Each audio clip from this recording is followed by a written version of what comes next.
karon lang nako na realize ba. Di ba, ang uban buntis kay bugas-bugason, dayon paguman kay mag-itom ang kanang liog or unsa pa na diha.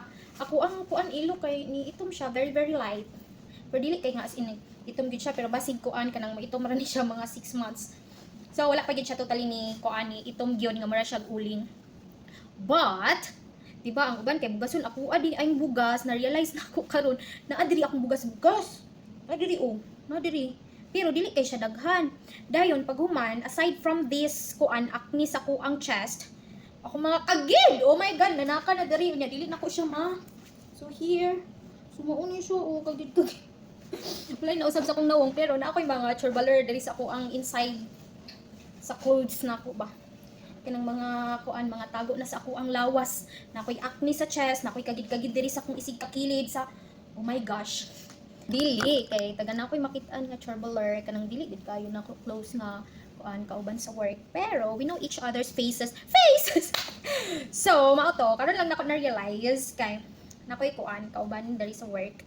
Dahil siya pila na kabulan akong tiyan. Ngun ko 5 months ingon siya kuan kanang tagna na kuan na kay babae kay wala daw na usab akong nawong and as in wala gid siya kuan. And na realize na ako, wala na usab akong nawong mao sa giingon sa kuang kuan. Sa kuang boardmate. Wala ko ni maot, wala ko ni gwapa. Pero ingon niya kay ni glow daw. Ni glow.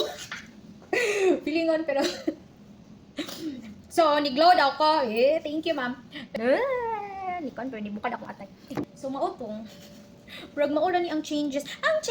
Maura ni ang changes pa sa ako. Wala pa ni usab ako. Kay as of them,